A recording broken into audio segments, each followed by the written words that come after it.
President Tinubu's latest ambassadorial nominees list, which includes prominent figures such as former Independent National Electoral Commission Chairman Professor Mahmood Yakubu, former presidential aide Reno Omokri, former Minister of Aviation Femi Fani-Kayode, and former Enugu State Governor Ifeanyi Ugwanyi, among others, has been a topic for discussion with various opposing views.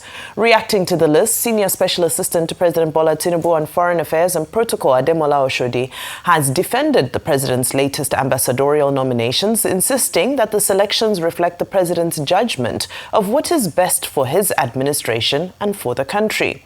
Well, joining us on the show to share his thoughts on the nominations and why he feels they best represent this current administration is Ademola Oshodi, Senior Special Assistant to President Bola Tinubu on Foreign Affairs and Protocol. Good morning and welcome to the program. Good morning. Well, good morning, Mr. Oshodi, and thank you for joining us. Well, when you are quoted as saying President Tinubu has chosen these ambassadors because that's what he thinks is best for his administration, well, that's a no-brainer. Section 171 gives him the power to appoint ambassadors and also to fire them as he wishes. So it's part of his responsibility to delegate authority in that regard. But there have been reactions from the public. People have said a lot of things. So as a senior special assistant on foreign policy, what is your reaction to those reactions? The details of which I need not outline for you, because I assume you must know them. Thank you. Thank you very much, Doctor. The reaction is in any appointment, in any situation, we always find people in favor, people against, and people generally confused. Each appointment is made with due cognizance of the peculiar context, background, objectives, and strategic imperatives of the position in question. So basically, there's a balance of what we have there. We have career, we have non-career, we have political, we have people that are less controversial. But the key, what we should actually understand here, what it's is important for us is what does the president feel and that would make his administration successful. Whatever he chooses, even if he chooses a minister, if he changes the security personnel, if he actually even brings in areas in around ambassadors or foreign mission, it's in its interest. We voted for him. We give him the right to choose his executives. So we have to trust his judgment. It's taken a while for these ambassadors to be nominated.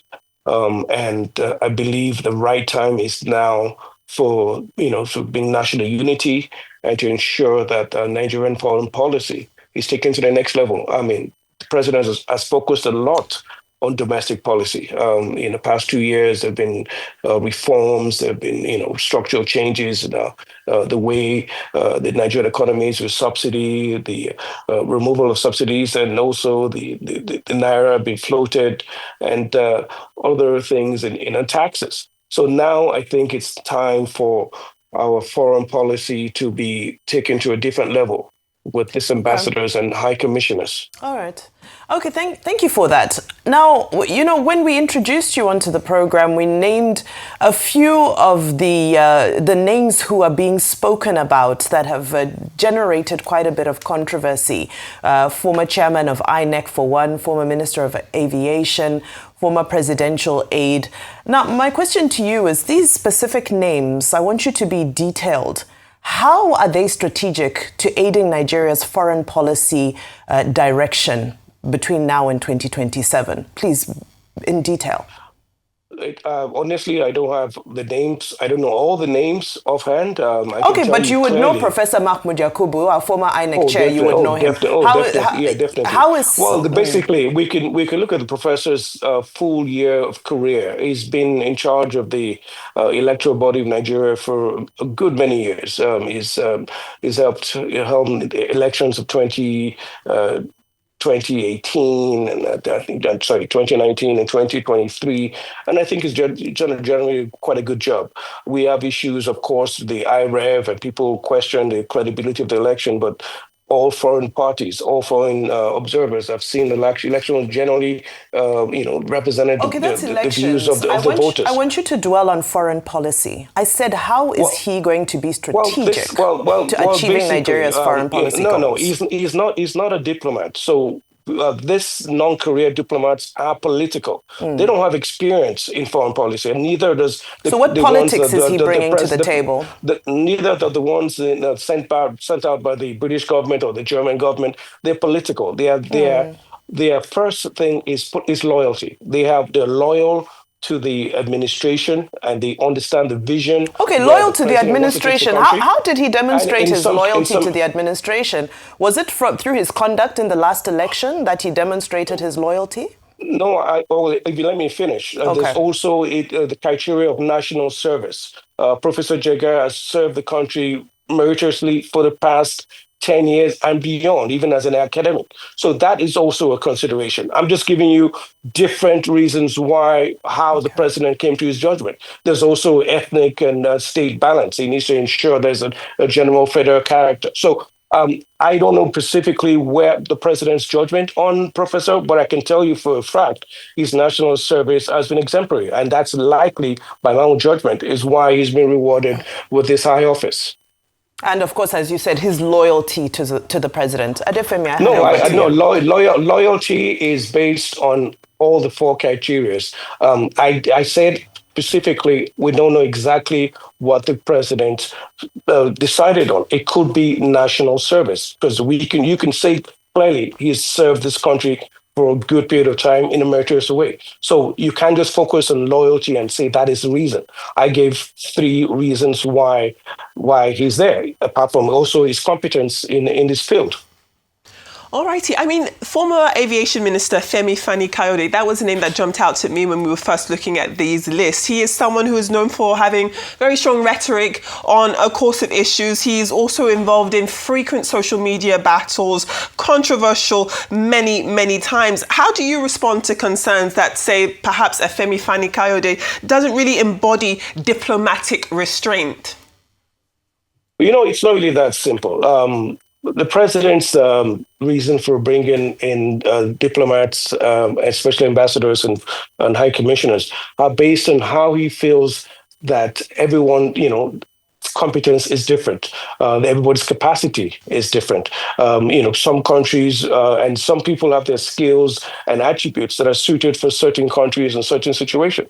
I want to believe the president's judgment on that is based on that. So, however controversial the figure may be, you can talk about the British government's ambassador to the United States, Peter Mandelson. He's been sacked so many times, and he keeps getting political reward, especially last being an American British ambassador to America. So Mandelson is very, very controversial. So there's reasons why these things, people are there. And I could tell you very much that Mr. Fani-Kayode has had a very illustrious career. He was a Minister of Aviation. He's served this country in many capacities, and being divisive does not eliminate him from serving this country further. I think him having outbursts of anger, accusations of domestic abuse, I think that would speak against what you've just said. And him him serving in different roles doesn't actually mean that he would have done a good job in those roles, for example. Well, everybody's personal life is their personal life. I'm pretty sure that if we screenshot everybody's personal life on this program, we'll not be able to finish this program on time. But you wouldn't find accusations of domestic abuse with anyone here, for example. Well, the key here is people's personal life. I think this is a professional job. The president has decided the fact based on national service. Okay. And in many ways, a balance of competence. Yes. This conversation has been all about what you feel, what you believe, and the president having decided because he has the authority. I don't think you have actually addressed the perception problem on the public side. But what do you think we're likely to expect at the screening by the Senate of the National Assembly? do you think they will also come and say, well, the president has decided and we believe that his judgment is the best ever? What should we expect? Well, no, Doctor, I can't speak for the distinguished members of the Senate. What will you recommend them to do? What will you recommend to them that they should do? Well,